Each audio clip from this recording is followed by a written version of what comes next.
Fala, professor, tudo bem? Professor Paulo Furtado.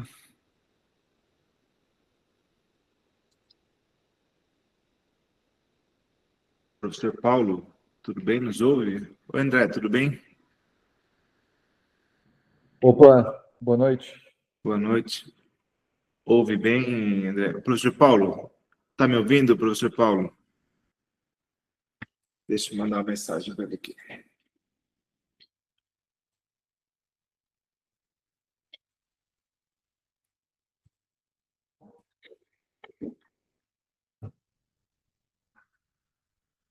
Professor Paulo, tá me ouvindo? Acho que não, né? Parece não estar ouvindo, mas vou Parece. lhe ouvir muito bem. Aqui acho que não, né, mano? Não te ouvimos ainda, professor. Mas agora sim, acho que agora vai. Agora sim? Sim, e você nos ouve, professor? Sim. Então maravilha. Acho que temos primeiro, boa noite, né, professor? Pô, cara mal educado, né? Tudo bem, Boa professor? Pô, noite. muito obrigado por aceitar o convite aí. Acho que é o segundo ano seguido que você está aqui no Instituto colaborando, né? Acho que não precisamos esperar mais. Temos um bom quórum já de 45 pessoas. Acho que podemos dar início até para a gente poder. Temos uma pautinha longa aí, né, professor? E acho que Uhum. quanto antes iniciarmos, melhor para aproveitarmos ele. Bom, pessoal, vou apresentar o professor Paulo aqui, que dispensa comentários, mas eu faço questão de ler o mínimo. Ele tem um currículo extenso aqui, dá aula em vários lugares, né? Mas o professor Paulo Furtado de Oliveira Filho é bacharel em Direito pela Faculdade de Direito da Universidade de São Paulo e agora também mestre, né, professor? Professor Paulo Furtado defendeu recentemente uma das primeiras dissertações aí falando de recuperação extrajudicial, né? Então, temos aí um trabalho que certamente em breve será publicado aí para brindar a todos nós. O professor Paulo, ele é responsável, juiz titular pela segunda vara de falências e recuperações judiciais da comarca de São Paulo. Então, alguém que tem uma bagagem prática difícil de encontrar aí, né? E acumulando com bagagem acadêmica, certamente nos brindará com uma aula excepcional. Então, pessoal, aqui hoje temos a honra de receber alguém que é magistrado, acadêmico e que carrega nas costas a responsabilidade de uma das principais varas de falências, não só do Brasil, mas em termos de importância econômica, talvez até mesmo da América do Sul, eu não tenho a menor dúvida disso, né? Então, professor Paulo, sem mais delongas, devidamente apresentado, por favor, pode ficar à vontade, tá bom? Muito obrigado, Luiz Miguel, pelo convite. É um prazer, mais uma vez, participar desse curso. Quero dizer que, mais do que professor, na verdade, eu sou um juiz de carreira e que tem essa atuação já de 11 anos na vara. Portanto, acho que o que contribui aqui para todos é a minha experiência, evidentemente, com o mestrado que eu fiz recentemente, também foi importante para expandir, evidentemente, a capacidade de compreender o nosso sistema e de melhor aplicar a lei, não é? Então, eu vou procurar conversar com vocês e fico à disposição ao longo da exposição para eventuais perguntas, ou depois, eventualmente, no final, como acharem melhor para as perguntas e os debates, né? Pelo que me foi dito, aliás, eu agradeço porque eu teria que fazer amanhã, né? A aula seria amanhã, mas amanhã vai haver um lançamento de um livro em homenagem a dois desembargadores, o Dr. Ciampolini, aposentado, e o Dr. Lazzarini, que já saiu da Câmara Empresarial. Então, em função disso, eu solicitei que fosse feita a alteração. Agradeço também pela gentileza da alteração. Bom, eu trabalhei no regime anterior, mas não tinha a exata compreensão daquelas dificuldades que depois a doutrina veio apontar e que a Lei 11.101 de 2005 procurou sanar. Então, qual era o regime de 45? do Decreto-Lei 7661. Era o regime baseado na solução legal da crise econômico-financeira do comerciante. Então, nós tínhamos um modelo em que o juiz tinha papel preponderante. Por que o juiz tinha papel preponderante na solução da crise? Porque a lei atribuía ao Poder Judiciário esta função.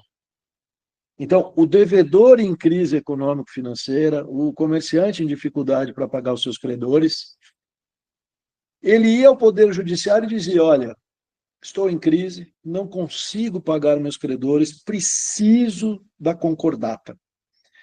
E a lei dizia, para o devedor obter a concordata, basta preencher certos requisitos legais. Requisitos que estavam previstos na lei. Então, não havia muito espaço para que o juiz pudesse decidir de forma diferente daquilo que estava na lei. E para os credores era reservado um diminuto espaço de manifestação acerca do pedido do devedor que ia ao judiciário pedir a concordata. E a concordata, ela era um modelo em que o devedor só podia oferecer aos credores ou a moratória ou a remissão da dívida, a diminuição da dívida. A moratória em até 2 anos, a remissão da dívida podia levar até o pagamento de metade da dívida em 30 dias, em 1 mês.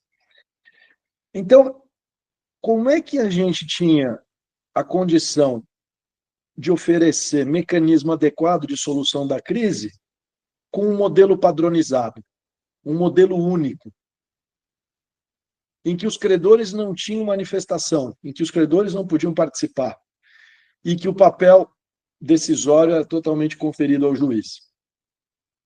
Mas esse era o modelo de 45, que era o modelo em que o Estado, em todos os países, ou na maioria dos países, realmente tinha papel preponderante na solução da crise.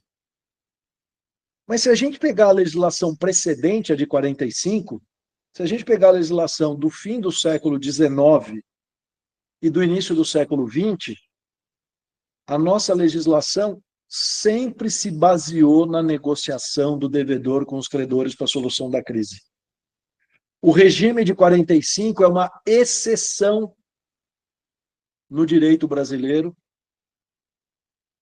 do modelo de tratamento das crises econômicas.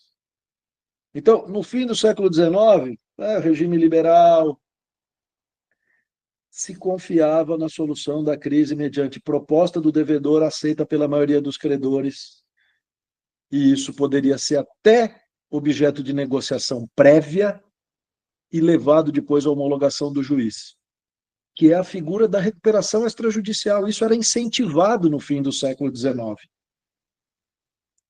Depois, no início do século XX, a legislação continua. Não. Vamos continuar confiando na solução negocial da crise. Devedor apresenta uma proposta para os credores e os credores decidem por maioria. Só que aí a exigência é que a proposta fosse feita já em juízo e a manifestação dos credores também em juízo. Mas vejam, confiava-se numa decisão tomada pela maioria dos credores. E o juiz fazia o quê nessa época? Fazia a homologação daquilo que havia sido ajustado entre o devedor e os credores, desde que não houvesse nenhuma ilegalidade. E em 45, basta consultar os livros, não é? Nós vamos ver uma modificação radical. Continua o nome concordata, mas agora o conteúdo da solução da crise não é de acordo, não é uma concordata do devedor com os credores. É uma concordata imposta pelo juiz. É uma solução ditada por lei e, se presentes os requisitos legais, o juiz deferia a concordata. Por isso, a concordata é chamada de favor legal. Favor legal concedido pelo Estado, por meio do juiz. não é? Então, o Poder Judiciário no Brasil sempre teve essa competência para decidir acerca da falência dos comerciantes e a concessão da concordata para que fosse evitada a falência. E em 2005, o que acontece no Brasil? Acontece no Brasil aquilo que vinha acontecendo em outros países. Aquilo que foi chamado por um autor muito importante do direito da insolvência de globalização das mudanças dos regimes jurídicos de solução da crise empresarial. Então, não é só no Brasil que se altera a legislação. Não é? A partir do fim do século XX, início do século XXI, vários ordenamentos jurídicos aprovam leis alterando o regime jurídico de solução da crise empresarial. O Brasil não é diferente, embora já houvesse um projeto de lei no Congresso desde o início dos anos 90, no início dos anos 2000, no primeiro governo Lula, na Secretaria de Reformas Microeconômicas do Ministério da Fazenda, começa a haver um movimento por uma série de alterações legislativas que pudessem melhorar o ambiente econômico. E uma dessas alterações que é proposta é exatamente essa: alterar a legislação falimentar. Né? E, na época, um dos argumentos que se utilizou, e até hoje se continua, hoje o pessoal que trabalha com jurimetria continua analisando isso, é que a taxa de recuperação de crédito no Brasil era muito baixa. Então, se comparássemos a taxa de recuperação de crédito no Brasil com a taxa de recuperação de crédito no Chile, ou na Inglaterra, ou em outros países considerados desenvolvidos, nós estávamos muito atrás. E um dos argumentos que se usava era, efetivamente, o de que havia muita interferência do Poder Judiciário, né? E que o Judiciário, então, deveria apenas se limitar a examinar aquilo que foi objeto da negociação entre o devedor e os credores e apenas interferir quando houvesse alguma violação à norma de ordem pública, não é? Mas deveria se respeitar o conteúdo da negociação, aquilo que teria sido negociado entre o devedor e credores. Isso vem defendido por vários estudos do Banco Mundial, estudos esses que são levados a diferentes países, como uma solução ideal para a alteração legislativa, não é? E no Brasil é aprovada a Lei 11.101 de 2005, implantando este regime que temos até hoje e que é, na verdade, um regime que existiu antes de 45 e que privilegia a solução negociada entre devedor e credores. E aí a gente fica com a seguinte pergunta: qual o papel do juiz? Qual é o papel do juiz no processo de recuperação? Então, as partes negociam, as partes têm o poder de disposição, e o juiz realiza qual atividade? Realiza uma atividade jurisdicional, propriamente dita, e aqui temos o professor Luiz Miguel, que é um especialista no assunto, não é? Então, ele mesmo poderia aqui discorrer sobre esse tema durante várias horas, não é? Qual que é a tutela jurisdicional? É a tutela jurisdicional na recuperação judicial, não é? Então, que tipo de tutela é essa? Não é? Jurisdição voluntária, jurisdição contenciosa, o juiz se sobrepõe à vontade das partes, mas ao longo dos anos, o que se viu foi a sedimentação, tanto na maioria da doutrina como na jurisprudência, de que não cabe ao Poder Judiciário se imiscuir no conteúdo econômico-financeiro do plano de recuperação. Então, a solução econômico-financeira ditada pelo devedor e pelos credores deve ser respeitada pelo Poder Judiciário. Ele não deve, o juiz da recuperação judicial, se intrometer no conteúdo da negociação, nos aspectos econômico-financeiros do plano de recuperação. Porque aí está exatamente o espaço negocial do devedor e dos credores. O espaço reservado à autonomia privada. E aí, vários julgados, tanto do Tribunal de Justiça de São Paulo, quanto do Superior Tribunal de Justiça, nessa senda, decidem que não cabe ao juízo da recuperação afastar cláusulas que tratam do conteúdo econômico-financeiro da obrigação assumida pelo devedor. Então, o juiz não poderia, então, de acordo com essa corrente majoritariamente formada na jurisprudência, o juiz não poderia se imiscuir, por exemplo, no deságio proposto pelo devedor e aprovado pelos credores. Se o devedor propõe um desconto de 80% e os credores aceitam por maioria, o juiz deveria respeitar, não poderia dizer que esse deságio é excessivo. Por quê? Porque a quem a lei conferiu o exame da viabilidade do plano? Os credores. Quem é que faz o juízo se receber 80% na recuperação é melhor do que na falência? Quem faz esse juízo são os credores. Então, o juízo de valor quanto aos aspectos econômico-financeiros do plano compete aos credores.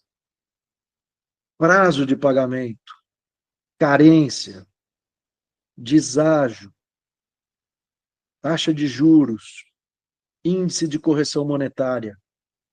Esses aspectos econômico-financeiros da obrigação assumida pelo devedor e aceita pelos credores é algo que deveria ficar de fora do controle de legalidade por parte do juiz. E o que restaria ao juiz da recuperação realizar? Realizar aquilo que se denominou de controle de legalidade do conteúdo do plano de recuperação. Então, se diz que o plano de recuperação judicial tem uma natureza contratual, efetivamente ele decorre de um acordo de vontades do devedor que consegue obter a adesão da maioria dos credores de acordo com o quórum legal. Mas como todo acordo de vontades, como todo contrato, ele não está a salvo da verificação da sua compatibilidade com o ordenamento. Então, a Lei 11.101 de 2005 contém algumas normas que têm natureza cogente, que não podem ser afastadas pela vontade das partes, ou que atribuem ao juiz diretamente o exame da compatibilidade da cláusula com a própria lei. Vou dar um exemplo que, desde a vigência da lei, é citado: a disciplina do crédito trabalhista. O plano de recuperação judicial, nos termos do artigo 54, não pode oferecer qualquer forma de pagamento aos credores trabalhistas. Há certos limites previstos em lei em matéria de pagamento de crédito trabalhista. Não é? Hoje se admite que haja deságio na classe trabalhista, mas se houver deságio, deveria haver pagamento no máximo em 1 ano.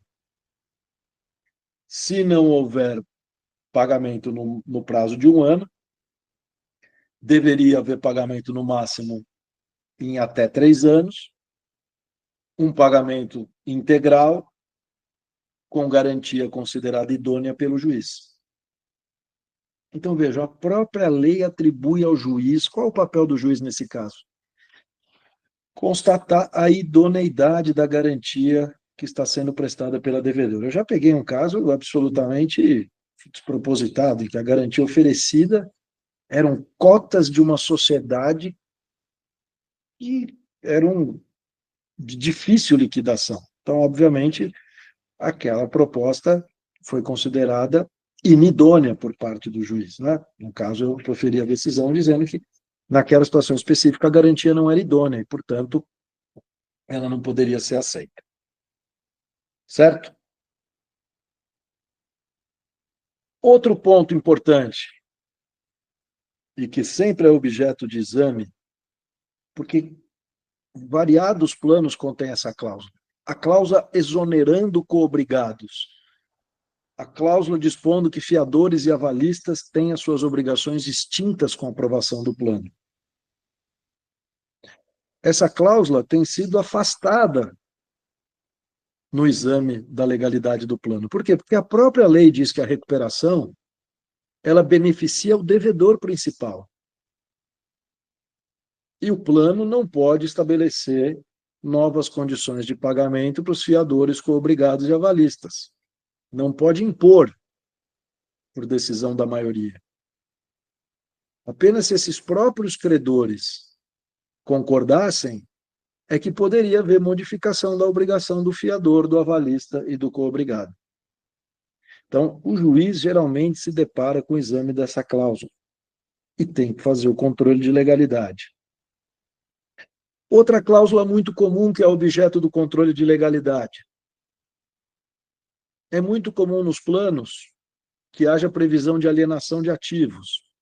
A lei chamava de UPI, Unidade Produtiva Isolada, e pode a UPI hoje ser composta por qualquer bem. Bem móvel, imóvel, coisa corpórea, intangível. Então, eu posso ter UPI precatório, UPI imóvel da Rua São José, UPI equipamento de perfuração que está lá na selva amazônica. Mas a lei estabelece que a UPI, enfim, que o ativo a ser alienado nos termos do plano, precisa ser identificado, precisa ser delimitado. Eu não posso fazer no plano uma previsão genérica de que o devedor, a qualquer momento, pode alienar, por sua conveniência, os bens do ativo não circulante. Não. A lei exige, precisa, identificação do bem a ser alienado nos termos do plano. Então, a cláusula que faculta ao devedor fazer uma alienação genericamente também tem sido afastada no controle de legalidade. Em muitos casos, nós temos que examinar essa cláusula. Agora, cada vez mais nós enfrentamos algumas situações que chamam a atenção porque obrigam o juiz a fazer um exame de razoabilidade. E o que um juiz considera razoável, outro juiz pode considerar que não é razoável. Não é verdade? O que é razoável num plano pode eventualmente não ser razoável no outro plano, a depender das circunstâncias. Então, nós temos a situação prevista no artigo 67, parágrafo único. A previsão de tratamento diferenciado a credores-colaboradores. Em que medida o plano pode oferecer a credores da mesma classe um tratamento para um grupo dentro dessa classe que seja melhor do que o tratamento conferido a outro grupo da mesma classe? Por que que eu posso oferecer esse tratamento diferenciado? Porque se um credor colaborador continuar a fornecer bens ou serviços relevantes para o desempenho da atividade do devedor, pode haver um tratamento mais benéfico a ele. Mas o que a lei diz no artigo 67, parágrafo único?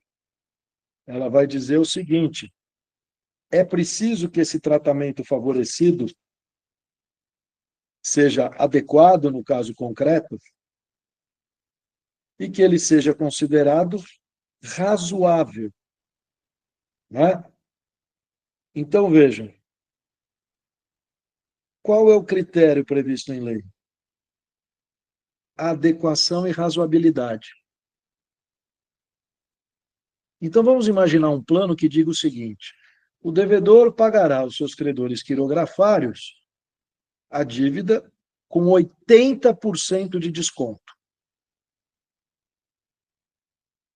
Item seguinte: para os credores quirografários colaboradores, assim entendidos aqueles que continuarem a fornecer bens e serviços nas relações comerciais futuras, o devedor pagará a dívida com 20% de deságio. Isso é adequado? Sendo adequado, é razoável? Como fica a cláusula de tratamento favorecido ao credor colaborador? Ela é objeto de controle de legalidade. Então, me parece que o devedor, quando elabora o plano, tem que justificar o tratamento favorecido, a medida do tratamento favorecido, para que isso possa ser aferido pelo juiz e eventualmente aprovado. Então, me parece que muitos planos carecem dessa justificativa, né? E eu, particularmente, tenho sido criterioso, talvez rigoroso, com planos que prevêem tratamento tão distante entre um credor comum e um credor colaborador, né? Então, me parece que essa é uma cláusula muito importante, não é? Outra situação que também sempre é objeto de exame, se houver alegação propriamente dita, é de eventual abuso do direito de voto, não é? Que geralmente se dá numa situação em que o votante, o credor, rejeitou o plano. Então, o devedor muitas vezes alega que naquela situação o credor votou contra o plano, abusando do seu direito de votar, não é? Caso ele tivesse votado favoravelmente, ele estaria numa situação melhor e deveria, portanto, ter votado a favor e o plano ter sido aprovado. Ele fez um exercício contrariamente à finalidade do direito. Ele votou para ficar numa situação pior do que com a aprovação do plano. Mas também a situação contrária, que não é muito comum. Abuso do direito de voto positivo. Então, um credor que votou e com seu voto aprovou o plano. E a alegação de outros credores que queriam ver o plano rejeitado é: olha só, este credor não votou para levar em conta a sua situação de credor, para melhorar a sua situação de credor. Ele votou porque tinha outra posição e melhorou a sua outra posição com a aprovação do plano. Então, o abuso do direito de voto também é uma matéria que se submete ao controle de legalidade. Então, nós temos que examinar a manifestação de vontade do devedor e dos credores. Do devedor já é proposta no plano. Dos credores, eu tenho que verificar a inexistência do abuso do direito de voto de qualquer um deles, não é? Tenho que verificar depois, sendo aprovado o plano, se foram obtidos os quórums previstos em lei, eventualmente também o cram-down. E aí tenho que verificar a legalidade das cláusulas, como eu mencionei, das cláusulas que podem violar normas de ordem pública ou daquelas cláusulas que remetem a solução ao próprio juiz, como esse caso da cláusula do tratamento favorecido prevista no artigo 67, parágrafo único. Então, temos a consensualidade, o espaço negocial, vamos privilegiar a negociação, é um ambiente de negociação que a lei procura preservar, por isso cria-se o stay period, não é? Mas chega um momento em que compete ao juiz fazer o exame da legalidade do plano, o exame da legalidade das cláusulas, da razoabilidade do tratamento diferenciado, da existência ou não do abuso do direito de voto. é um papel relevante. É uma atividade jurisdicional, sim, mas é uma atividade jurisdicional diferenciada. E, portanto, eu posso dizer por experiência própria, da dificuldade que foi no início para entender essa lógica própria dos processos de recuperação. Porque não é fácil para o juiz, acostumado a decidir os conflitos impondo a solução, adjudicando a solução, dizendo quem tem direito é A ou B, julgando os casos do credor contra o devedor, do locador contra o locatário, do pai contra a mãe, enfim. É difícil se adaptar a essa nova situação, a mudar a cultura de atuação de quem soluciona litígios impondo para uma atuação de supervisão, de um pouco mais de paciência, de uma capacidade de observar mais o desenvolvimento do processo a partir das próprias partes, né?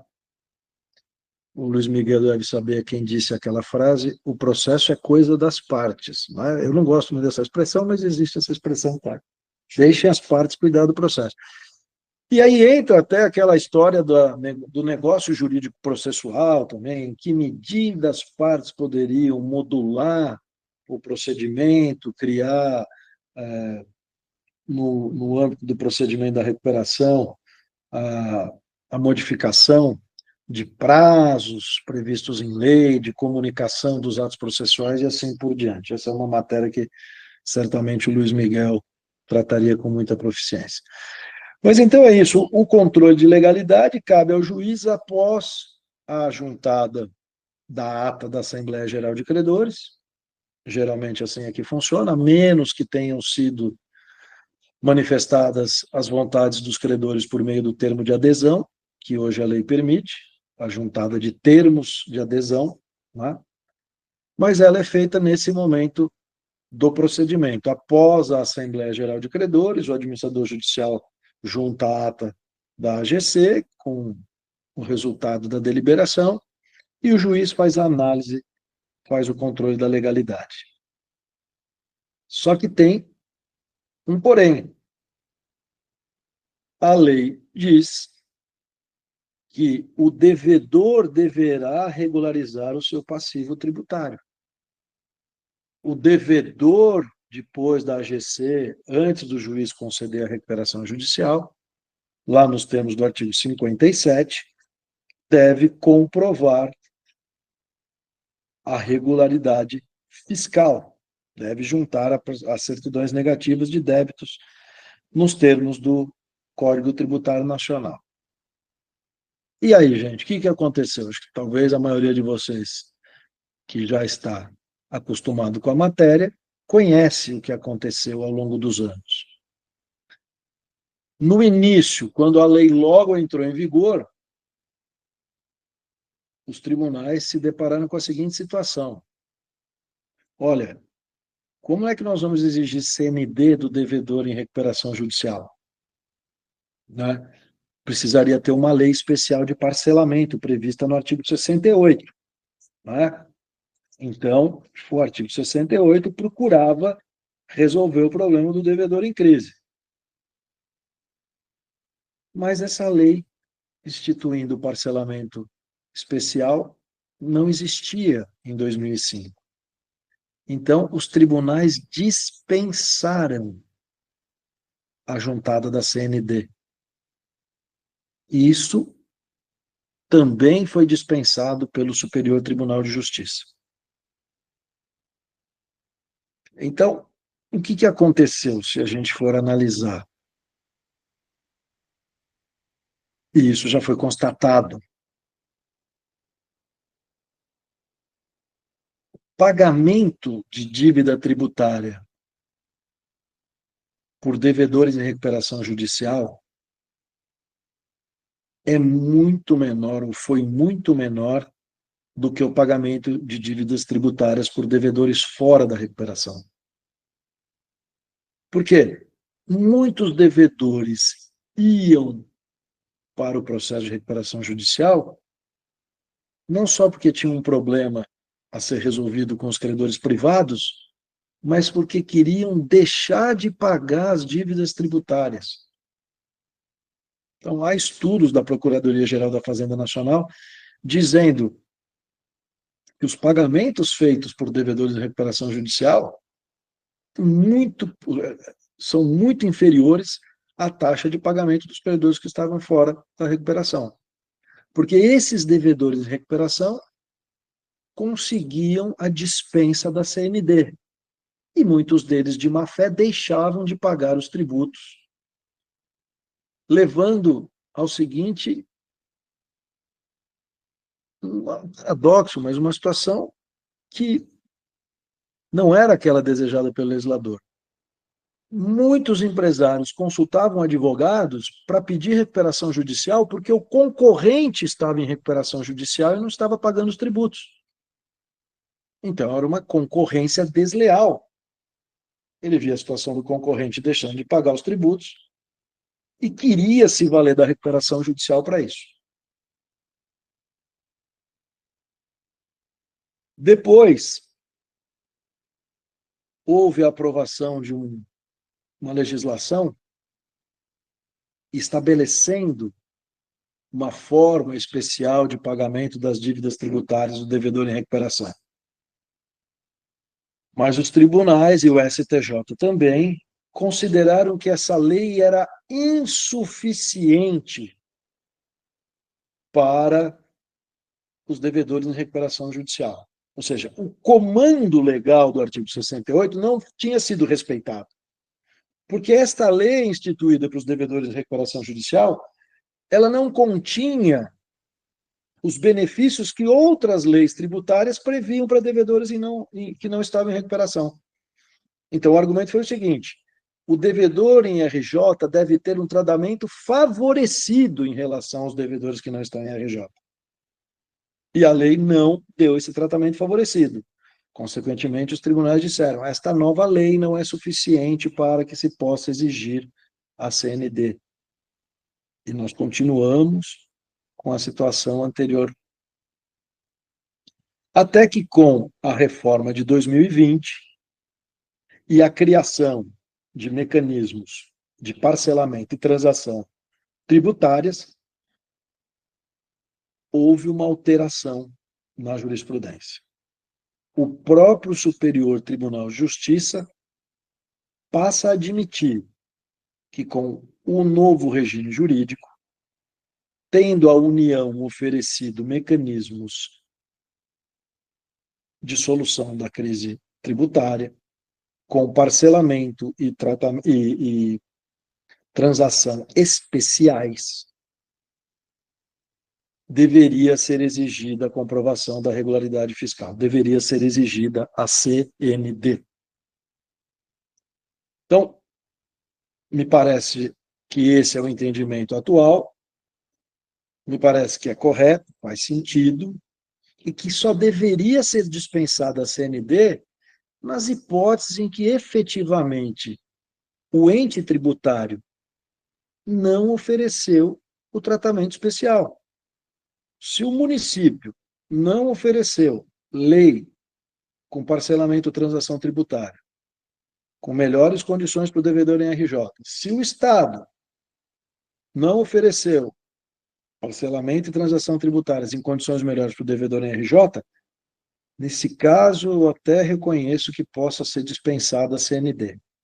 Mas, perante a União, me parece que a solução dada pelo STJ é a mais adequada. Eu ofereço um mecanismo para resolver os meus problemas com os credores privados, que é a RJ, e, paralelamente, eu ofereço a solução para tratamento do endividamento tributário, que é o parcelamento ou a transação tributárias. E já vi essa solução ser encontrada em muitas RJs. Muitas delas em que o devedor se mostra ativo, a Procuradoria da Fazenda Nacional também, são firmados acordos de parcelamento ou de transação tributárias, muito favoráveis ao devedor e que propiciam a arrecadação de recursos para os cofres públicos de forma bastante eficiente. Talvez pudesse haver uma interpretação diferenciada em alguns casos, talvez sim. Me parece que essa proteção ao fisco só faz sentido efetivamente quando houver risco de dilapidação patrimonial do devedor na recuperação judicial. Não haveria motivo, na minha visão, de se exigir CND quando o plano não estabelecer que haverá alienação de ativos para pagamento dos credores privados, porque eu não estou desfalcando o patrimônio do devedor, não estou retirando do fisco a capacidade de penhorar os bens e de satisfazer o seu crédito. Né? Então, acho que essa exigência da CND deveria ficar restrita àquelas hipóteses em que o plano contiver alienação de UPIs, porque, nesse caso, haveria risco de falta de bens para pagamento dos credores tributários. Na maioria dos casos é isso que ocorre, na maioria dos casos a CND tem sido exigida porque já há legislação estabelecendo parcelamento e transação tributárias. Né? Então, acho que hoje o artigo 57 deve ser cumprido com essa modulação também feita pelo Superior Tribunal de Justiça. Bom, apresentada a ata, apresentada a CND ou não, o juiz faz o controle de legalidade e profere a decisão de concessão da recuperação, né, que vem prevista ali no artigo 58 da lei. Decisão essa que tem por efeito a novação, efeito material importantíssimo, né? É o que todo devedor quer, é a concessão da recuperação, é que o juiz homologue aquilo que foi objeto do negócio entre o devedor e os credores. Cabe recurso de agravo de instrumento para o tribunal e, com a redação dada pela Lei 11.101 de 2005, pode haver ou não uma fase de cumprimento do plano de até 2 anos, ou, eventualmente, o juiz poderá encerrar imediatamente a recuperação. Então, vejam o que diz o artigo 61, alterado pela Lei 14.112. Proferida a decisão prevista no artigo 58, o juiz poderá determinar a manutenção do devedor em recuperação judicial, até que sejam cumpridas todas as obrigações previstas no plano, que se vencerem até, no máximo, 2 anos depois da concessão da recuperação judicial, independentemente do eventual prazo de carência, período de carência. Meus amigos, por que a lei estabeleceu um prazo de cumprimento do plano? Por que manter o devedor em RJ ainda 2 anos depois da concessão da recuperação? Alguém poderia me explicar? Alguém sabe? Alguém tem ideia? Por que 2 anos? Por que não 5? Por que não 6 meses? Né? Da onde veio? O que comem? Né? Que língua falam? Né? Então, quem deu um palpite naquele que eu considero o primeiro livro e talvez o mais importante, eu não sei se eu estou com ele aqui, mas eu vou buscar um minuto aqui para vocês, só um minuto.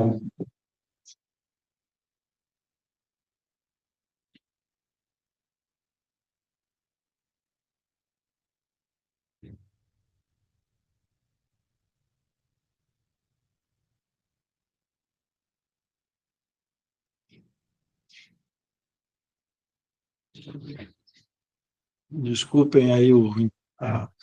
Então, esse livro aqui, Comentários à Lei de Recuperação e Falência, né, que tem o professor Francisco Satiro como um dos coordenadores, e ao lado dele o colega de turma dele, que foi meu veterano também, advogado criminalista, Pitombo. E aqui, comentando os dispositivos legais que tratam da concessão da recuperação, o professor Eduardo Munhoz fala o seguinte, olha, aparentemente o legislador tomou para si aquele prazo de 2 anos da concordata e falou assim, bom, vamos colocar esse prazo de 2 anos, que era aquele prazo para cumprimento da concordata, como prazo de cumprimento do plano. Não que o plano tenha que prever no máximo 2 anos de cumprimento das obrigações, mas como um critério temporal para aferição efetivamente de que o plano foi cumprido, pelo menos nesse período. Porque vocês sabem, se o espaço foi dado para a negociação do devedor e dos credores, há planos que vão prever pagamento em 2 anos, outros que vão prever pagamento em 10 anos, tem opções de pagamento em até 20 anos. Não é verdade? Vocês já devem ter visto, aqueles que militam na área, cláusulas que prevêem pagamento de plano em favor de credores quirografários em até 20 anos. Né? Então, por que 2 anos? E vou dizer também, por que prazo de cumprimento? Por que prazo de fiscalização? Então, para mim, e a experiência demonstra, que esse prazo é artificial. Durante os 2 anos, as partes ficam recebendo ali os relatórios do administrador judicial, não examinam o relatório, aguardam o pagamento no momento exigível. Se houver descumprimento, reclamam para o juiz. Não é? Então, me parece, em primeiro lugar, que é negociável esse plano, podendo ser reduzido pelas próprias partes, no máximo 2 anos, segundo a lei, mas pode ser reduzido no plano de recuperação. E me parece que o juiz também, não havendo pacto em sentido contrário no plano, pode estabelecer um encerramento no ato de concessão da recuperação, sem prazo de fiscalização, ou em prazo inferior a 2 anos, diante das peculiaridades do caso. Não é? Vamos supor que é um plano de recuperação em que no curso da recuperação até já foram pagos os credores trabalhistas por uma situação excepcional naquela recuperação. Né? Caso das Americanas, outros casos em que há um grande endividamento e há uma pressão para pagamento imediato dos credores trabalhistas, de salários que deixaram de ser pagos. Então, às vezes, você já tem sequer a necessidade de proteção desses credores mais vulneráveis. E, na minha visão, nós deveríamos sequer ter prazo de fiscalização. Mas, como a lei prevê, nós temos que observar no máximo 2 anos. Este prazo, na minha visão, é negociável. Se as partes podem dispor sobre direito material, sobre o próprio crédito, podem dispor sobre o prazo de fiscalização do cumprimento da obrigação de pagar aquela dívida. E o juiz também tem o poder de determinar o encerramento imediato. Ou o encerramento no prazo inferior a 2 anos. Tá?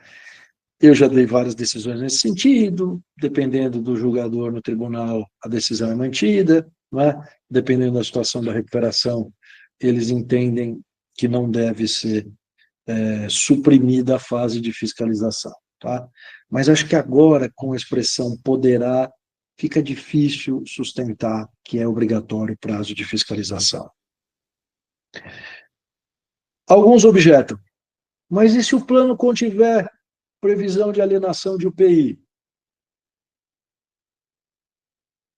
O artigo 60, parágrafo único, diz o seguinte, olha, o objeto de alienação estará livre de ônus, de gravames. O adquirente do bem, o adquirente da UPI na RJ, não é sucessor, compra o bem livre, leve e solto. Porque também se carregasse as dívidas e ônus, se ele fosse sucessor do devedor, ele não compraria. Ou compraria pagando muito abaixo do valor de mercado. E a lei diz que a alienação deve ser feita nos termos do artigo 142, de acordo com uma daquelas modalidades de alienação, leilão ou processo competitivo organizado previsto no plano. Pergunto, o plano que contém a previsão de alienação de UPI e que, eventualmente, o juiz, de forma inédita, moderna, inovadora, resolveu encerrar no ato de concessão, está desprotegido o devedor?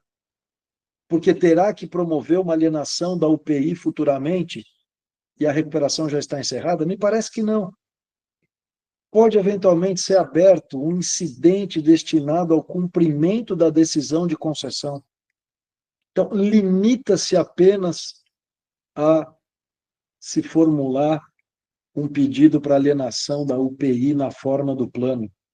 Mas já se encerrou toda a recuperação, o devedor não está mais sob a fiscalização do AJ, o devedor não está mais em recuperação, a sua classificação de crédito junto aos bancos já é outra, não é?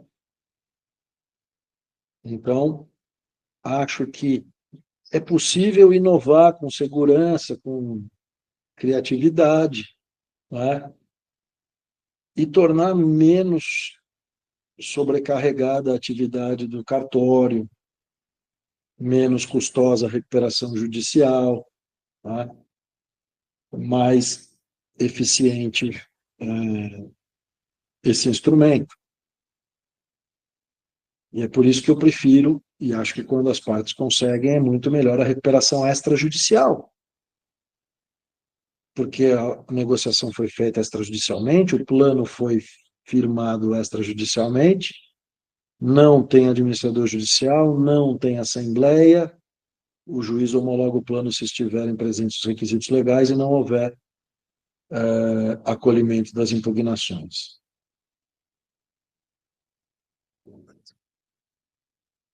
Encerrar a recuperação torna o devedor desprotegido, porque ele fica sem a proteção do onipotente juiz da recuperação, né?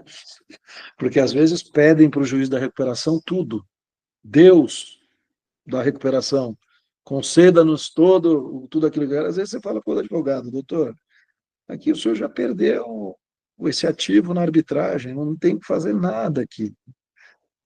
Então, às vezes, são pleiteadas algumas medidas para o juiz, acreditando que ele pode tudo, né? Até brincam, né? Tem alguns juízes que acham que são Deus, outros têm certeza.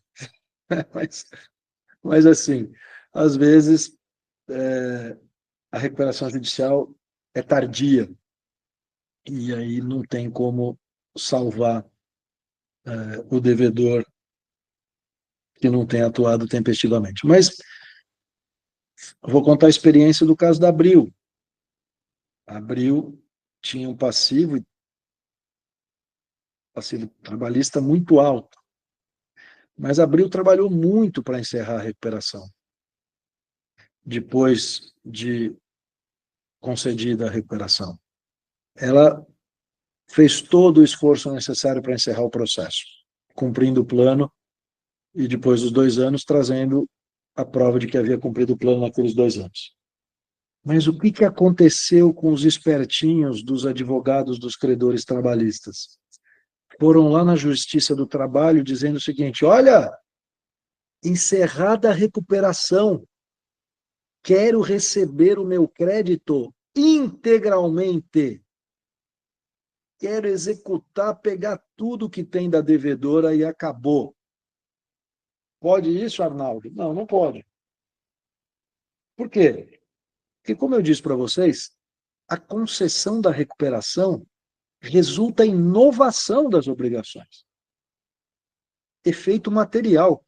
A dívida que era 10, o plano prevê deságio de 50, a dívida passou a ser 50. A dívida era exigível, o plano falou pagamento em 5 anos, ela é devida em 5 anos. O credor trabalhista tinha 100 a receber, agora tem 80 para receber em 3 anos. Isso tem que ser respeitado na Justiça do Trabalho. Às vezes o juiz do trabalho, que tem aquele caso ali na frente dele, querendo solucionar o caso do A, o crédito do B, O outro crédito do C tem essa vontade, que é explicado, de satisfazer o crédito dele, mas isso prejudica os demais credores trabalhistas que estão recebendo os valores nos termos do plano. Então, o que Abril pleiteou de forma criativa, eu acabei deferindo, isso tem funcionado, isso serve aqui para vocês usarem eventualmente, é a criação de um incidente para que toda vez que um juiz do trabalho comece a descumprir o plano de recuperação, não o juiz propriamente dito, o credor trabalhista, quando ele começa a querer executar lá na Justiça do Trabalho um valor superior, a Abril noticia nesse incidente,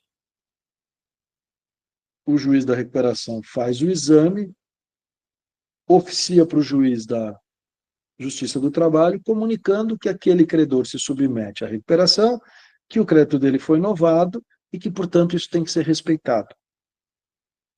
Isso tem funcionado muito bem e tem permitido que a Abril, em certas situações, em caso de recusa do juiz do trabalho, apresente conflito de competência no STJ e acabe ganhando esses conflitos. Não é? Então, vejam, encerrar a recuperação rapidamente não é razão para temor. Acabou o meu mundo, estou desprotegido. Não. Não é? Eu até havia sido convidado para participar de um evento lá nos Estados Unidos, eu não pude ir, mas era para tentar explicar para eles, olha, a nossa justiça funciona no Brasil, efetivamente, apesar de que tem justiças que trabalham com matérias diferentes, mas elas têm que conversar, né?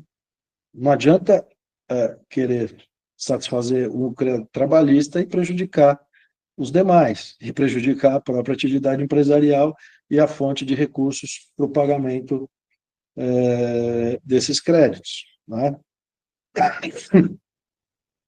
Então, me parece que encerramento em tempo precoce seja ruim.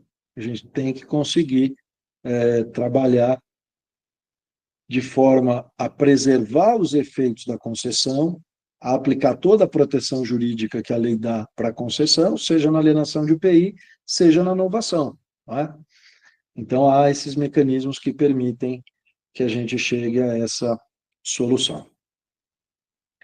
Dessa sentença de encerramento, cabe apelação, né? E confesso que eu não me lembro de ter visto alguma apelação que tenha sido julgada procedente, para que depois tenha sido mantido uma recuperação já encerrada.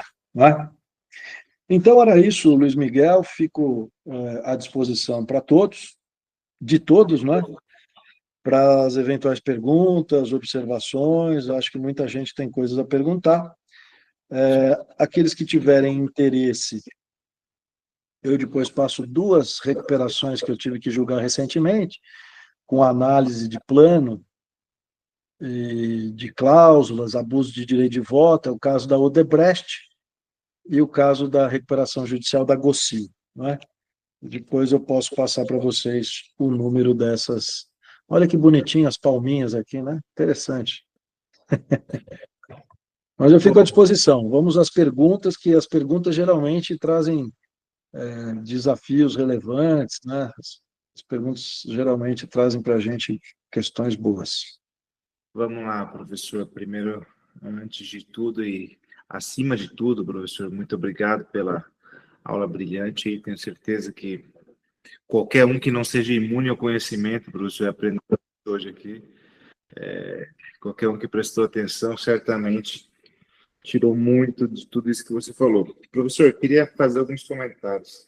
Você falou que eu poderia falar muito sobre qual é o papel do juiz na recuperação judicial e que tipo de tutela nós temos.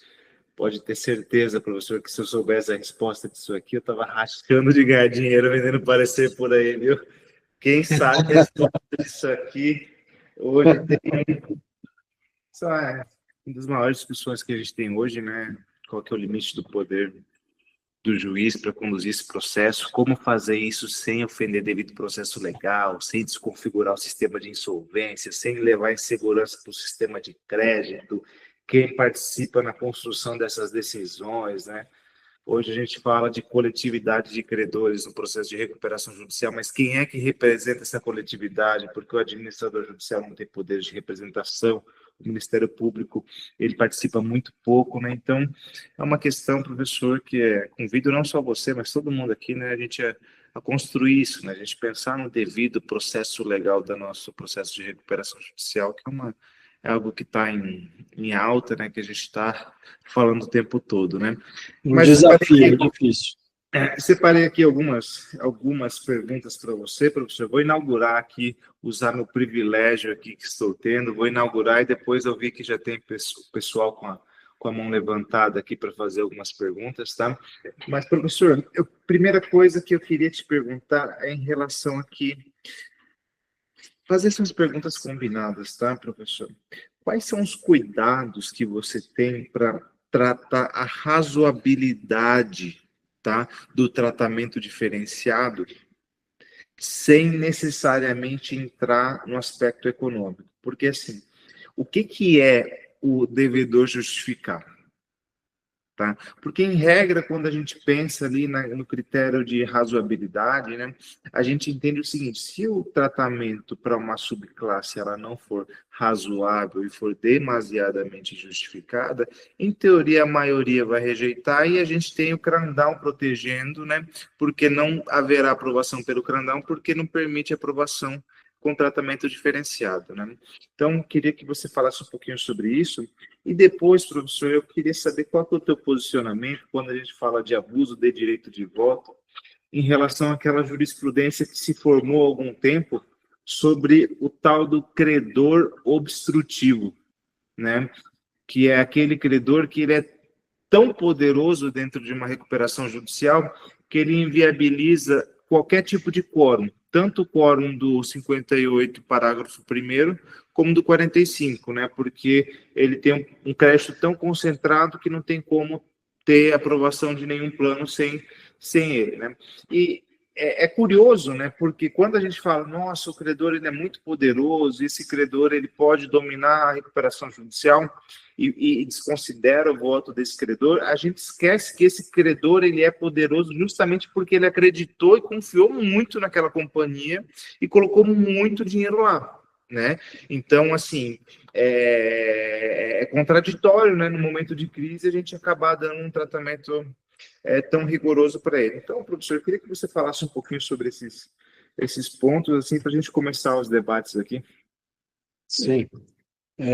Excelentes considerações. Eu acho que não há como fugir de uma análise do conteúdo do plano quando se trata de examinar a razoabilidade. Então, o tratamento favorecido, quando é feito nessa base de, olha, eu dou um deságio menor para quem continuar a fazer o fornecimento, eu acho que o juiz vai ter que fazer essa análise comparativa entre o que está sendo oferecido para uma subclasse de credores e o que está sendo oferecido para aquela outra, que está sendo tratada de uma forma distinta. É claro que essa classe que está sendo tratada de forma melhor, se essa classe efetivamente puder resultar na aprovação do plano, se ela for composta por credores que detêm a maioria, evidentemente que ela vai ser aprovada, né? Mas a ideia da lei, me parece sempre, é de proteger a minoria. A minoria, ela tem que ser protegida à medida em que a decisão é tomada por maioria e a minoria não pode ser tratada de uma forma diferenciada injustificadamente.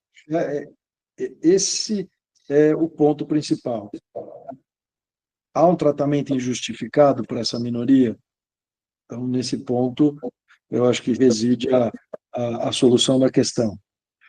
Já houve situação em que credores são tratados de forma diferente em razão do valor do crédito. Isso aconteceu na classe trabalhista.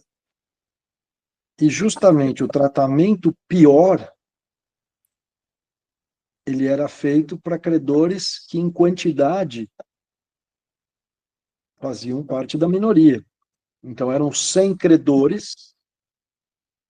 Dos 100 credores, 9 credores tinham a receber mais de R$ 500 mil. Os outros 91 credores tinham a receber R$ 200 mil, no máximo R$ 200 mil. Então, o plano dizia, olha, para credores trabalhistas com valor até R$ 200 mil, será pagamento integral. 91 dos 100 votaram favoravelmente, porque eles recebiam 100% dos créditos. Para credores superiores a R$ 200 mil, o plano previa tratamento diferenciado. De 200 a 300 mil receberá 80%, de 300 a 500, 60%, de 500 mil para cima receberá 50%. Então, me parece que nesse caso havia um tratamento injustificado que foi usado efetivamente para manipular o quórum, para obter a maioria. Tá? Então, acho que o juiz tem que ficar atento, e antes do juiz ficar atento a isso, o próprio administrador judicial tem que apontar essa circunstância para o juiz. Esse tratamento favorecido beneficia quem? Quantos? Qual o valor dos créditos? Para que o juiz possa depois fazer análise da legalidade da cláusula. E temos aí a segunda questão que você colocou, um problema eterno da lei, não é? Que já existiu desde o início, com casos em que você tinha um credor que detém mais de 50% do total dos créditos da classe e que, por sua posição majoritária, pode inviabilizar uma recuperação. A lei estabelece o critério do voto abusivo. Então, o credor obstrutivo está exercendo o voto de forma a simplesmente prejudicar o direito do devedor. Né? Esse voto não é exercido no interesse econômico dele. Ele está votando assim porque ele é concorrente do devedor. Ele não vota como credor, efetivamente. Os demais votam como credores porque querem satisfazer o seu crédito naquela medida prevista no plano. Mas é indiferente para esse credor votar contra ou a favor. Por quê? Porque ele quer ver afastado o devedor, porque ele vai abocanhar uma fatia do mercado. Então, quando a situação é clara, como essa, fica mais fácil para o juiz afastar o voto do credor, reconhecendo o abuso do direito de voto. Mas as situações nem sempre são assim. E o desafio é olhar o caso e identificar. Há um abuso do direito de voto nesse caso? Eu sou da opinião que não há necessidade de um cabal, porque isso não depende de uma análise aprofundada. Enfim, são os atos exteriores do credor que demonstram abuso. É a situação dele, não só como credor, como concorrente, como acionista, em outra situação, que vai permitir a identificação da situação abusiva, prevista agora expressamente lá no artigo 39, parágrafo 6º. Somente será declarado nulo por abusividade quando manifestamente exercido para obter vantagem ilícita para si ou para outra. O professor Adamec e o professor Valadão, naquele livro Assembleia Geral de Credores, fazem uma interpretação que me parece muito correta. Vantagem ilícita para si ou para outra é uma vantagem que não é aquela de credor. Não é a vantagem que eles obteriam como credor. Eles votam porque, naquele sentido do voto, eles obtêm uma vantagem numa outra posição. Como concorrente, como financiador, numa outra posição que não seja de credor. Então, sobre abuso do direito de voto, Papa da matéria, escreveu a monografia, o Gabriel Buschinelli. Né? Abuso do direito de voto, o Gabriel Buschinelli, que hoje está na Secretaria de Reformas Econômicas do Ministério da Fazenda e está cuidando do projeto de lei que altera a Lei 11.101 de 2005. Mas esse livro dele, quem vai trabalhar com abuso do direito de voto tem que conhecer. E o livro do professor Valadão e da professora Adamec sobre a Assembleia Geral de Credores também trata desse assunto de forma muito adequada. Eu fui beber na fonte dos dois para decidir, em primeiro lugar, na primeira decisão que eu proferi, o caso da Odebrecht, né? Em que o BTG tinha a posição de financiador e de credor. Na minha opinião, na primeira situação, o BTG votava não efetivamente para resguardar a posição dele de credor, mas simplesmente a de financiador. E depois eu entendi que, como ele concedia outras vantagens, que não exclusivamente a ele, para quem se dispusesse a financiar a devedora, não haveria mais essa situação de abuso. É um caso bastante interessante para quem quer estudar, e esses dois livros são fundamentais. Falando em livro, né, esse livro aqui também é excelente, né? Todos conhecem, João Pedro Scalzilli, Rodrigo Telechea e o Luiz Spinelli, né? Então, é uma verdadeira arma, né? Se você atirar em alguém, né? Quem tá com raiva do seu estagiário, cuidado, não joga no estagiário que pode... Olha ele aí, ó. Não pode jogar no estagiário que pode machucar o estagiário. Eu ia registrar a presença do professor João Pedro, mas ele vai... Virou uma arma. Tem que pegar os dois aqui, o do Manuel Justino e aquele outro que eu comentei a respeito dele. Esses dois aqui, ó, é mais ou menos igual. É mais ou menos a mesma coisa. Maravilha. Mas diga aí, João Pedro. Não, eu ia só brincar. Que honra! Não, eu que peço desculpas, é que a aula mudou e caiu num dia de aula da PUC, né? Então, tá certo. Eu consegui entrar aqui só no finalzinho, não vou atrapalhar aí a arguição do Luiz Miguel, que está brilhantemente administrando a noite hoje, muito menos atrapalhar aqui as colocações do querido amigo Paulo, que certamente deu uma aula brilhante. Quem tem amigo tem tudo, né? Obrigado pelo merchan no livro. Que a gente tem que escrever 2 vezes mais para dizer aquilo que os colegas dizem, né? No final do dia, mais ou menos por aí. E o Paulo é um cara sem defeitos, é um grande amigo, além de grande jurista. Quer dizer, o único defeito que ele tem é ser corintiano, mas esse a gente administra, né, Luiz? Tá tudo certo, professor. Todo mundo tem seus defeitos, né? Não tem jeito. Eu entrei mais, na verdade, para prestigiar o finalzinho da aula, dar um abraço no Paulo, agradecer mais uma vez em nome do Instituto, né? Em meu nome, em nome do Luiz Miguel também, de todos os demais, pela honrosa presença, um privilégio, né? Poder contar com o Paulo aqui, enfim, por tudo que ele representa aí no contexto do direito concursal brasileiro, não é pouca coisa, pessoal. Então, de fato, assim, nós todos somos privilegiados. Obrigado, Paulo. Obrigado mesmo. Olha, eu agradeço, e aproveitando e falar de livro, né, quero aqui também fazer menção, que é tema da aula, né, controle de legalidade no processo de recuperação. Esse eu não conheço. O Otávio Joaquim, é que o Otávio é um sujeito tímido e avesso aos holofotes. O Otávio era promotor de falências e recuperações e durante vários anos atuou lá na segunda vara, na promotoria de falência e recuperação. E, sorte nossa, o Otávio foi à Procuradoria de Justiça e atua em segundo grau nos processos de recuperação e falência. Então, é o livro que decorre da dissertação, da tese de doutorado dele.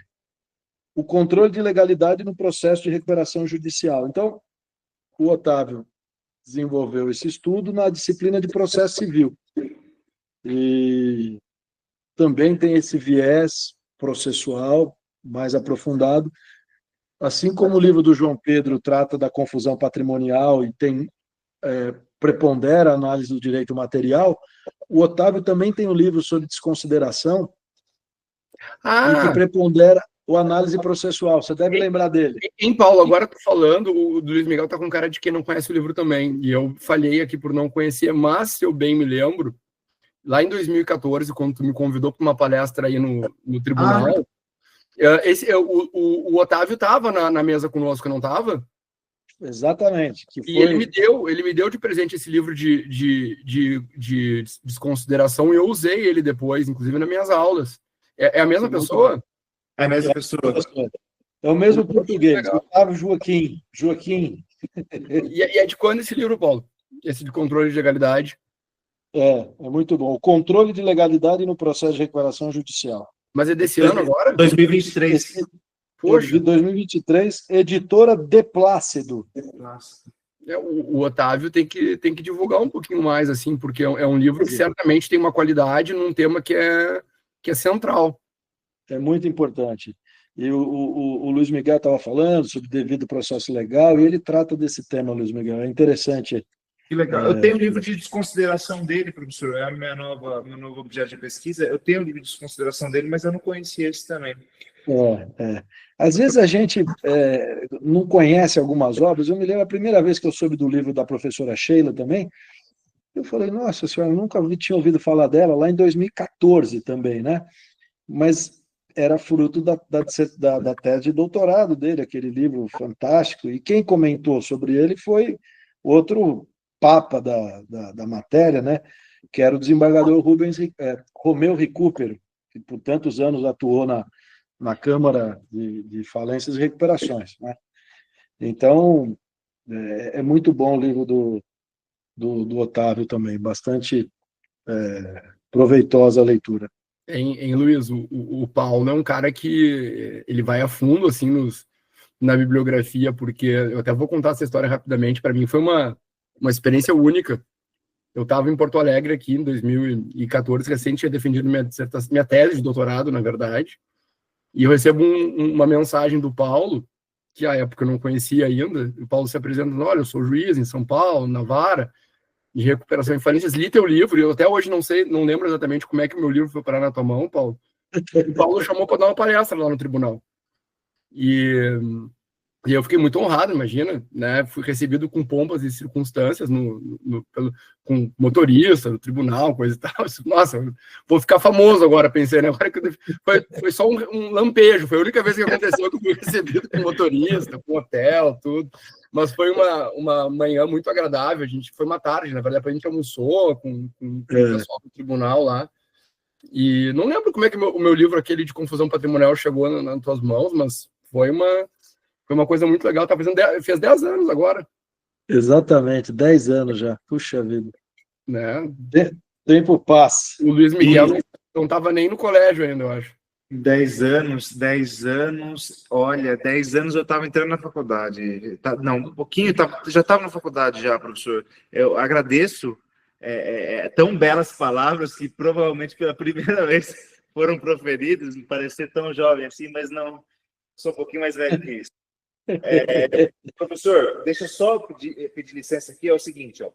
Tem alguém que levantou a mão para fazer uma pergunta aqui. Eu não sei se a pessoa mantém a pergunta, se ela que gostaria de fazer a pergunta. Eu tenho uma pergunta aqui que eu faço questão de fazer antes da gente acabar essa aula. Então, eu queria saber se a pessoa quer fazer a pergunta ou se eu poderia fazer a minha última pergunta aqui para o Paulo responder e a gente poder encerrar. Não? Bom, então é o seguinte, professor Paulo. Está virando um pouquinho de discussão essa história de abrir um incidente na recuperação judicial para poder fazer... Não, Paulo, não responde essa daí. Sabe por quê? É o seguinte, é o tema da tese de doutorado. Não é. É assim, ele está perguntando para tudo quanto é professor que ele pode, ele vem explicar aula só para pegar dica para a tese dele. Não é sobre isso. Ele quer uma dica. Professor, vou ser honesto intelectualmente aqui. Minha tese é sobre desconsideração da personalidade jurídica e a pergunta não é sobre isso, tá? Professor, está virando moda agora abrir um incidente para fazer alienação de UPI, certo? Para a gente poder garantir a ausência de sucessão, etc. Né? Mas há pouquíssimo tempo eu estava analisando essa discussão e veja só. O artigo 142.5 da 11.101 fala que o ativo ele pode ser vendido de qualquer outra forma, desde que aprovado nos termos da lei. Não existe nenhuma exigência legal de que a venda da UPI precise ser feita em alguma modalidade judicial. E as partes poderiam aqui, aprovado em assembleia, combinado com o artigo 190 do Código de Processo Civil, convencionar aqui sobre uma modalidade extrajudicial de venda dessa UPI, e que eu não consigo ver qualquer razão para afastar o incidente, para incidir a norma que diz sobre a ausência de sucessão, né? A ausência de sucessão, né, no caso de UPI. Então, nesse caso, se prevalecesse o entendimento da possibilidade do 142.5 ser realizado extrajudicialmente, você acha que seria necessário abrir um incidente para a gente vender o UPI, ou se poderia ser extrajudicialmente? Porque, assim, quanto menos incidente a gente tiver, melhor para o nosso sistema, melhor para o juiz, melhor para diminuir o custo da RJ, né? Queria ouvir você falar sobre isso, professor, porque você comentou aqui sobre a abertura de incidente, fiquei curioso qual que é o teu posicionamento. Bastante interessante a tua pergunta, que faz referência a qual dispositivo do qual 142.5, 142? inciso 5 da 11.101.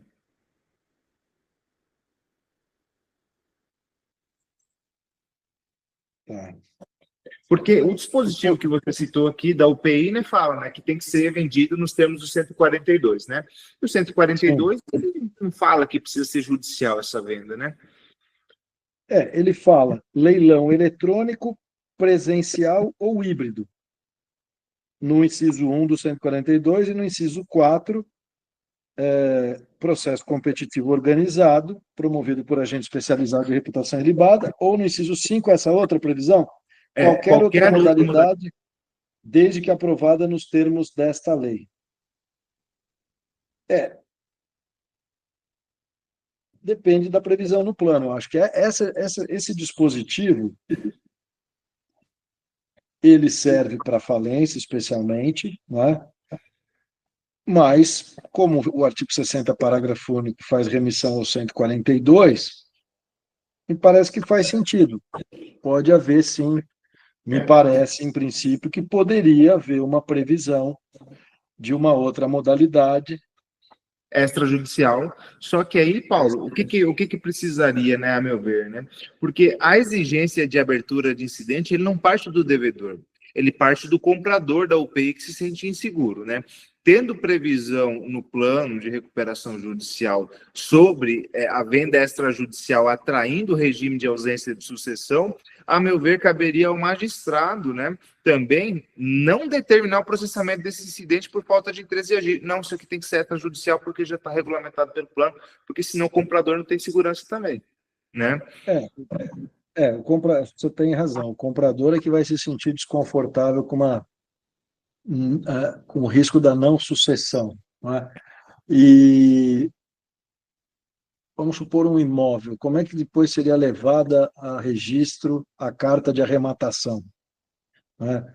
Uma carta de arrematação extrajudicial, portanto. Tudo bem, me parece que não haveria problema. Se essa arrematação foi feita de acordo com a previsão contida no plano, o plano foi aprovado pelos credores, o plano foi homologado, teve decisão de concessão, depois foi feita a alienação extrajudicial como previsto no plano, aparentemente não teria problema. Realmente me parece que faz sentido a sua interpretação.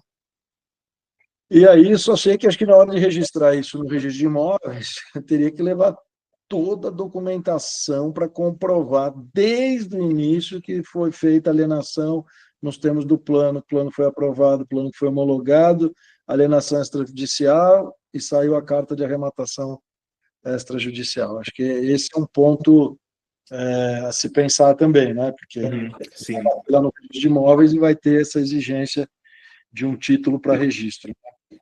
Mas é bastante interessante a tua pergunta, né? Eu não tinha pensado nessa possibilidade de se utilizar uma outra modalidade, desde que prevista no plano de recuperação que tenha sido aprovado, né? Tá. Professor, eu devo perguntar para o João Pedro aqui o que o João Pedro acha, né? Não sei se ele pegou toda a pergunta, eu acho que ele pegou, professor. Não, eu não peguei toda a pergunta, desculpa.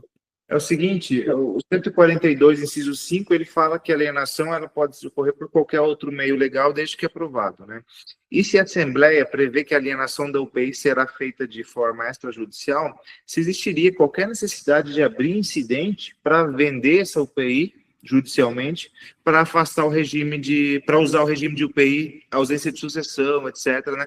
Porque agora o pessoal começou a abrir incidente, né, para poder vender UPI, porque o comprador está exigindo, né? E assim, tudo fica mais devagar, né? Mas em tese não, né? Em tese não precisaria. Em tese não precisaria, né? Em tese não precisa. Porque a segurança está no plano homologado, não no incidente que reafirma aquilo que está dito no plano. Eu entendo que o comprador queira um carimbo a mais ali, mas é uma herança lusitana que a gente tem de essa coisa cartorária de sempre querer uma garantia a mais em razão da insegurança jurídica e falta de previsibilidade, mas não me parece ser necessário, juridicamente falando. Eu concordo, e assim, eu concordo, tá falando com o Paulo, né? Agora sobre isso, que assim, enquanto os magistrados processarem, né, o incidente, o comprador continuará exigindo, né? Mas, professor Paulo... Mas agora, desculpa, Luiz, isso para quando a gente tiver encerrado já e executando um plano extrajudicialmente? Sim. Para dar cumprimento ao plano, né? Sim. Para dar cumprimento ao plano. O Paulo, que a primeira vez que eu ouvi falar em abrir um incidente para fazer cumprir uma disposição do plano, eu acho que foi o próprio Paulo que mencionou, não sei se numa decisão dele ou numa aula, a possibilidade de distribuir um cumprimento de sentença. Isso aí mesmo. O que eu concordo plenamente. Eu só não sei se nesse caso precisa, necessariamente. Acho que talvez não. Muito embora eu concorde com o veículo sugerido genericamente pelo Paulo, no sentido de ser a forma adequada de fazer cumprir um plano. Professor, só para dar andamento aqui, professor, tem um outro assunto que está bem alto aqui, que a Suzy Maria colocou no chat, que é sobre a AGC deliberar sobre prorrogação de stay period. Tá? Que agora teve uma decisão do STJ recentemente, né, de que é 180 mais 180, mas que a AGC poderia prorrogar o stay, né? O que você acha? O grande problema da prorrogação é que ela é deliberada por uma assembleia de credores que são, na verdade, os credores sujeitos à recuperação. E os credores não sujeitos se submetem a essa prorrogação? Porque se os credores sujeitos, enfim, por maioria, acham que devem prorrogar o prazo para continuidade da negociação, muito bem. Mas os credores não sujeitos, por exemplo, o devedor, o credor que tem um bem alienado fiduciariamente, se sujeitaria? O credor numa execução fiscal, né? Então, se limitar aos credores sujeitos, muito bem, tomaram essa decisão no interesse deles, mas me parece que não afetaria, em princípio, os credores não sujeitos. Esse é o grande problema, né, professor, da questão de devido processo legal, né? Nosso sistema ele é cheio de exceções, né? Na hora de construir uma decisão, claramente se pretende estender o efeito do stay para alcançar o extra concursal, né? Já que os concursais está todo mundo ali aprovando, né? Mas o extra concursal não participa, não vota, etc. Mas todo mundo aqui sabe que a intenção de prorrogar é para obter essencialidade de bens, né? E aí o nosso sistema não promove ali uma decisão democrática, né? Conversando. Eu gosto da ideia da possibilidade de prorrogar por negócio jurídico processual, ali 189, parágrafo 1º. Mas já que se trata de negócio jurídico processual, em tese é quem faz parte do processo, né? Então... Exato. E aí a gente cai na utilidade, né? Na questão da utilidade. Prorroga para quê daí? Né? Não, às vezes prorroga porque continua negociando. Não, mas e eles precisam ver legitimidade nisso. Não, mas e eles precisam de ter para continuar negociando os concursais?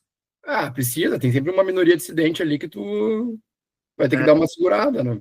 Mas, então pensando nos credores concursais, para mim tá tranquilo, mas o grande buraco mesmo é o extra concursal, né? Suzy Maria, por favor. Desculpa, eu sei que já está no fim. Boa noite, professor. Na verdade, eu fiquei com essa dúvida porque, uma vez que estamos na Assembleia Geral de Credores e vem essa oferta pelos recuperandos ou devedor, como é que fica o administrador judicial nesse caso, ainda que tenha a deliberação por maioria dos credores, né, falam, não, a gente quer decidir realmente por mais tempo, porque o plano aditivo ele também vai dar mais tempo para a reestruturação empresarial. Então, é bem complexo isso, porque realmente os credores extraconcursais não irão participar, e vai abranger, acaba que abrange todos, porque o juiz da recuperação, ele é o juiz da recuperação geral, né? Então, é bem complexo. E eu queria saber de vocês, se alguém já passou por isso, o doutor já viu nos seus processos a respeito disso, votos dessa natureza em Assembleias Gerais de Credores? Não, de fato, recentemente houve um caso em que ocorreu uma prorrogação na Assembleia por curto espaço de tempo e resultou num prazo superior aos 360 dias. Logo depois o plano foi aprovado, mas os credores extraconcursais não se sujeitam, na minha visão, a essa prorrogação, não é? E o problema dos extraconcursais, nesse caso, foi resolvido, porque tinha financiamento para o devedor conseguiu pagar as dívidas com os extraconcursais, mas se não houver uma solução, obviamente que os credores extraconcursais vão querer prosseguir na execução dos seus créditos, né? Não vão querer se sujeitar a uma deliberação na qual sequer eles tiveram parte, como disse o Luiz Miguel, né? Como é que eu vou ser afetado por uma decisão na qual sequer eu tenho possibilidade de participar?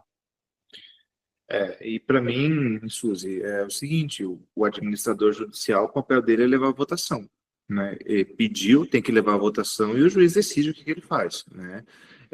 Acho que é uma questão dessa. E só para, assim, encerrar aqui, pessoal, eu sou advogado de devedor, tá bom? Eu não sou advogado de credor, então só para esclarecer aqui que é um posicionamento acadêmico, talvez no processo eu não me posicionasse assim, tá bom?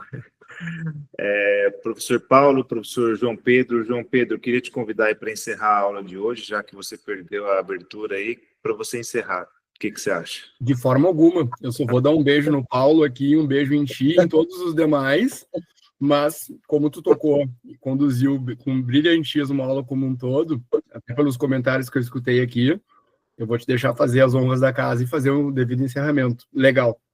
Maravilha, então. Professor Paulo, obrigado pela tua presença, foi um privilégio para todos nós aqui, tá? Aprender um pouco com um dos magistrados mais atuantes, mais importantes aí do nosso direito da insolvência.